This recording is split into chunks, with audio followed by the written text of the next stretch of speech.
Back at Norristown Area High School for the Coatsville Norristown game, and action starting right away. TJ Tolson underneath the basket for Norristown, dribbles off his own foot. Norristown with a 28-24 lead. I'll be joined shortly by my partner John Price. He's enjoying some refreshments from the Birdcage, sponsored by the N Club, sponsored of the Schaefer Showcase with our guest host tonight, John Price. And there's been a lot of action on the court in the first 15 seconds, but no baskets for either team. Capacity crowd here at Norristown, I'd say 400 to 500 strong.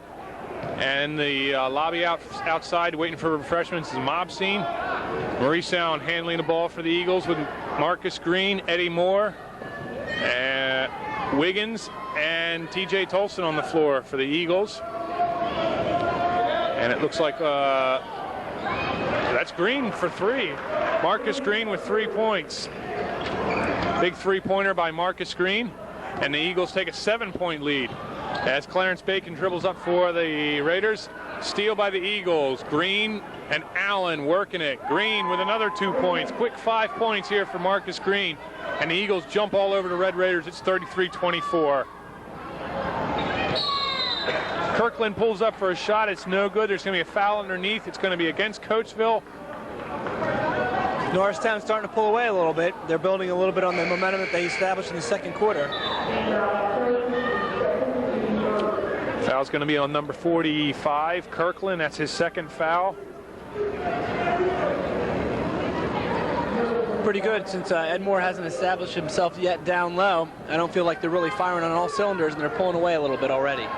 Foul trouble early for Marcus Green. He had 2 fouls in that first half, but he's come out on fire in the second half here. Tolson underneath, from the feed by Ed Moore. Ed Moore with another assist, and Tolson with another 2 points. Another steal here by the Eagles. That's Wiggins, and Wiggins puts another basket in, and already it's a 13-point lead for the Eagles of Norristown. Derek Green with the ball for the Raiders. Back to Ricky Middleton. Middleton guarded by Marcus Green. Over to Ramsey Stanton. Stanton dribbles in, but he's going to be fouled by Maurice Allen. A little touch foul there. Looks like Stanton put his shoulder down a little bit. Coatsville wants timeout. They're down by 13 points all of a sudden. And they need it as the Eagles come out roaring in the second half. Take a commanding 13-point lead, 37-24, as the Norristown Eagle cheerleaders come out on the floor. And that was quick. They're back off the floor again. That was a good routine. 20-second timeout doesn't afford them the chance to even perform on the floor for us. Well, right now the leading scorers for Norristown are Marcus Green and James Wiggins. Wiggins is similar to Weldon with the games that we saw him score a lot. Is kind of a quiet scorer. They're guys who just seem to have a good feel for the game, and they happen to be in the right place at the right time a lot. That's right. They don't have a lot of flair to their game, but they like you said, they're in the right place at the right time. They get the outlet passes, they get the passes underneath the basket, and some of the stray rebounds. And look at this, Dave Rominski making a statement here. The Raiders didn't come out of the huddle on time, and Middleton had to rush to get the ball. That's Allen, the freshman, with the ball, guarded by Maurice Allen for the Eagles. Over to Ricky Middleton. Almost interrupted there by the Eagles, and it is intercepted. Ahead to Maurice Allen. Maurice Allen with an acrobatic move. It's no good. It'll belong to the Raiders. Maurice was moving so quickly to the basket that he couldn't reel himself back in enough to put a decent touch on that ball. It just carried itself right off the backboard. Put it right over the front of the rim, didn't use the backboard, and it burned him. It's as a result of his quickness. Another steal. TJ Tolson's doing a great job. Tolson with the hands there. There's Mr. Right Place at the right time again. James Wiggins, another 2 points for him. 10 tonight. He's the first guy in double figures. Gambling on the steal in the front court. Once again, this Norristown defense manufacturing an offense. It's 39-24. I would be surprised if Norristown converts again, if Coatsville doesn't have to call another timeout. That's right. They had a 28-24 lead at halftime, and they've shut the Raiders down here in the second half. They've scored 11 unanswered points. Maurice Allen dribbling against Derek Green. Shielded by by Wiggins. Now Allen. Allen dribbles in, and he's going to be fouled. Look like it's going to be on either Chalfant or Green. Kind of an interesting matchup there because Kirkland is about 6'4", and Maurice Allen's listed at about 5'11". But we know Allen can get up. We've seen him slam dunk a couple times now. Right, and he's very quick. He just beat Kirkland to the basket.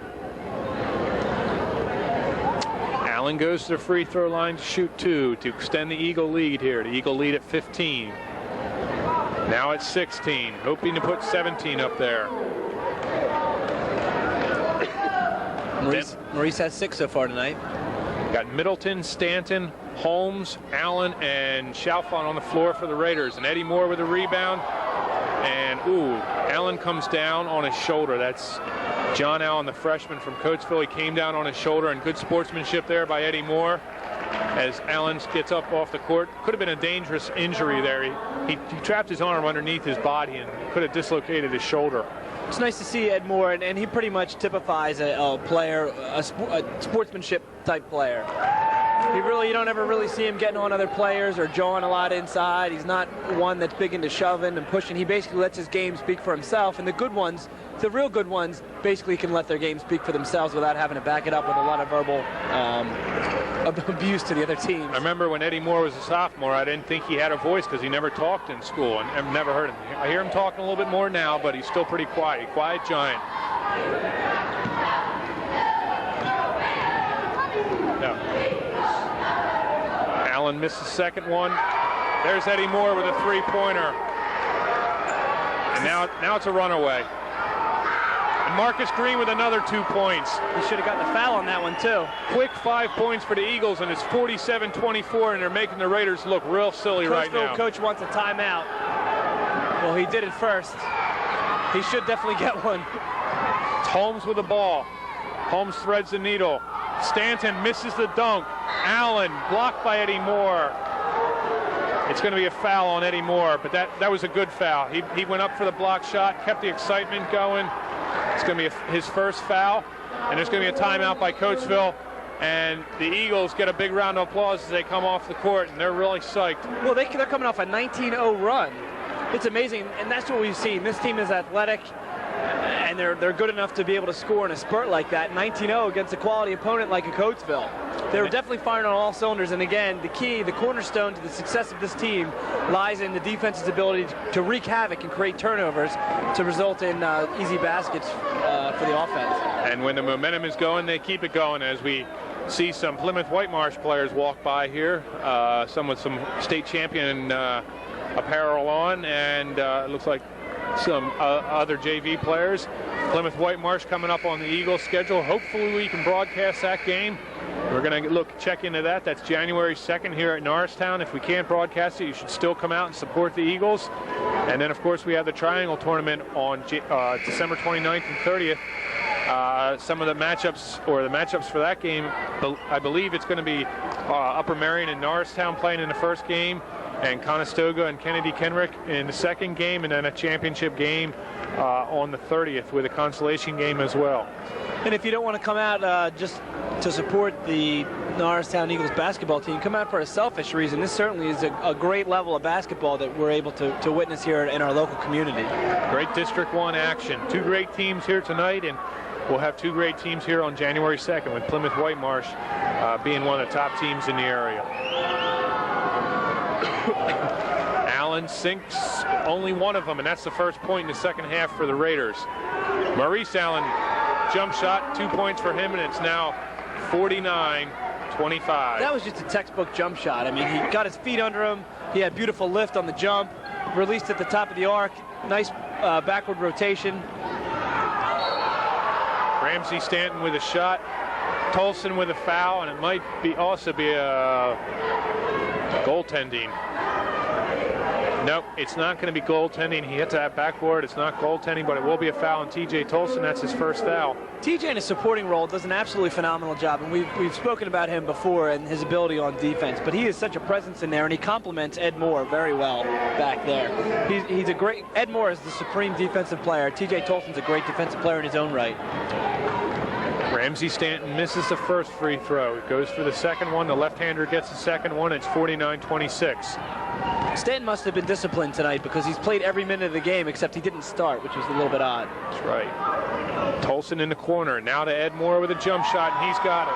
That's certainly where Ed has made his living tonight. That's his 12th point. all medium range jump shots, and Norristown once again gets set to pounce on this Coatsville offense. Creates another turnover. Taking advantage of every situation is Marcus Green with another layup. This defense, we saw Abington do a nice job against it, but Coatsville certainly could use some of the Abington players tonight. They are struggling. All of a sudden, Norristown has doubled their offensive output. Holmes with a shot, no good. Rebound by Allen, it'll be a foul on Tolson. That'll be a shooting foul. Tolson picks up his second foul very quickly. And Josiah Perry comes off the bench for the Eagles. And number 31, Mark Hostetler, comes on for the Raiders, takes over for Ricky Middleton. Middleton, the sophomore, takes a seat on the bench. That's Jesse Chalfant also on the court for the Red Raiders. Coach McGee has such a luxury. If Tolson gets in foul trouble, he's got a couple players to pick from to substitute in that situation. Wiggins, Perry, Dean, Weldon, Fowler.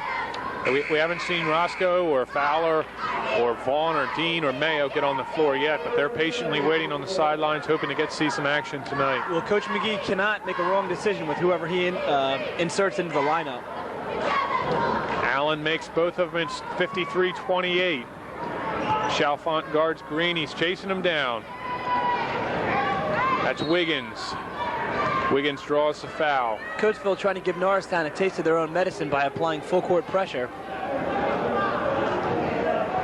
Fouls on John Allen.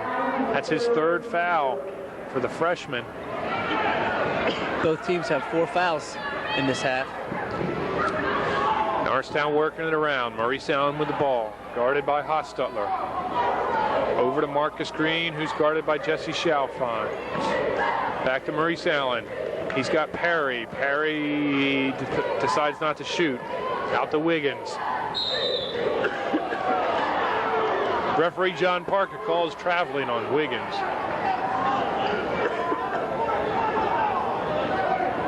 Raiders take over now on offense. Hostetler into Chalfant.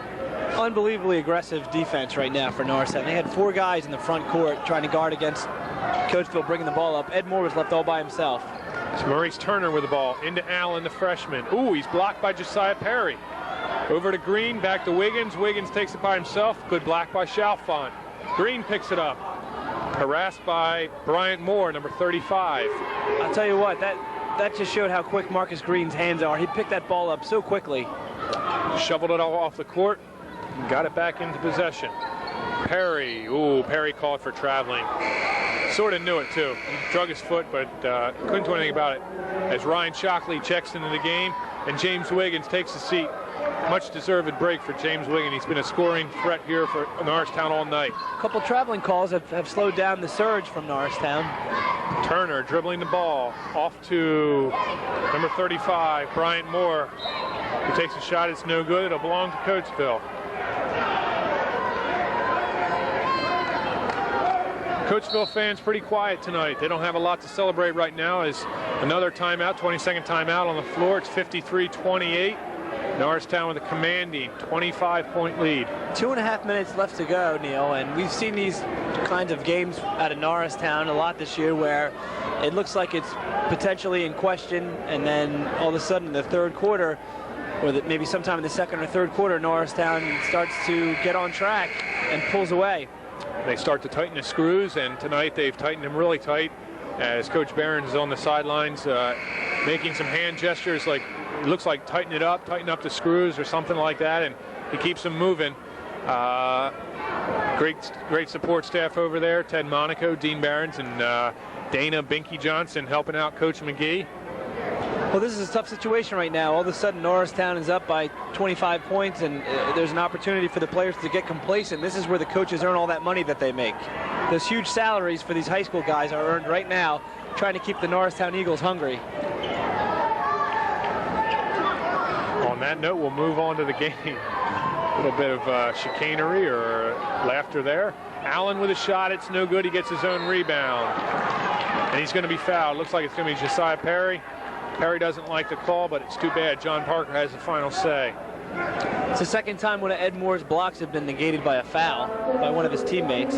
Talking to Joe Fabrizio at halftime, he asked me how mmey blocks Ed Moore had. I said he had 5, and he said, oh, it seems like more than I said yes, but a lot of those blocks come after Ed Moore gets in someone else's face and changes the whole scope of the game. He changes his shot. He gets in right in the player's face, and they have to change up on what they were thinking. He'd probably have 10 block shots by now. As Chalfant and Turner collapse and hit each other, and Allen gets a basket there. He's hurt, I think. We have an injury timeout here called by John Parker, the referee. Chalfant and Turner collided at midcourt, and Chalfant seems to be shaking it off, but he and Turner collided, and then Chalfant, as a result, collided with the hardwood floor, which I'm sure didn't feel very pleasant either. No pads in basketball. Oh, another steal by Maurice Allen. Can we get a dunk out of him? Nope, he's just going to lay it up. He wanted it, he's smiling, he wanted a dunk there. Had to be careful, though. There was a man right on him. Yeah, I think that the coaches prefer the Norristown players not to dunk, not because they don't want them to have some fun out there, but more likely because they don't want them to get injured as they go up, because so often if you go up and there's a chance to get undercut. Bryant Moore with a basket. Ed Moore ahead to Maurice Allen. It's going to be out of bounds, belong to Coatsville. Norristown getting a little sloppy here. I guess they can afford it with a 25-point lead, but you don't want to see this lead whittled away slowly by the Raiders. Maurice Allen taking responsibility for that turnover there. He went up to Ed Moore and told him that it's his fault because he slowed down. Ed Moore's pass kind of led Maurice Allen, and Maurice kind of stopped. Mark Hostetler gets himself in the box score with 2 points. Allen brings it up for the Eagles. I think Coach McGee at this point would like them to slow it down a little bit, maybe work for an inside shot. Shockley looking for more. Stolen by Allen, and they're on the floor wrestling for it now. They kick it out to number 55, Maurice Turner. Coatsville does a nice job of shutting down the passing lane for Ed Moore on that play. Bryant Moore back to Stephon Lewis. Inside to Turner. Turner fades. Shot no good. Rebound Allen. Allen puts up a shot no good. It's rebounded by Josiah Perry for the Eagles. Beautiful pass off the dribble, though, by Coatsville's number 25, Stephon Lewis. Ahead to Shockley. Back to Green at almost half court. Green dribbles through. Dishes to Josiah Perry. Perry fakes, and he's got it. Perry very patient that time. He takes the extra dribble to set himself up for a better shot. Closing up the third quarter here. 22 seconds to go. Coatsville waiting for that last shot. It's John Allen, the freshman, with the ball, number 41. Over to Stephon Lewis. 15 seconds to go. Clock ticking away. Lewis at the top, guarded by Green. No defense here. Lewis threads the needle all the way for 2. Green with a football pass. More like a shot. It's no good. Third quarter ends 59-36. Norristown with a 23-point lead. Well, that was an incredible third quarter for Norristown. They held Coatsville to a meager 12 points, and they scored 31 of their own. So that was 31-12 in that quarter. That's right. If my math is correct. That it is. Should I ask an English teacher about the math on that one? No, indeed. It's 31. You said 31-12? Yes. 31-12. Yes, indeed. So Norristown cheerleaders entertain us here during this break between the third and fourth quarter. We have some boys basketball action coming up, but also some girls basketball action as they go to a tournament on the 29th at Kennedy Kenrick High School. And then back home on January 6th versus Pennsbury. That's a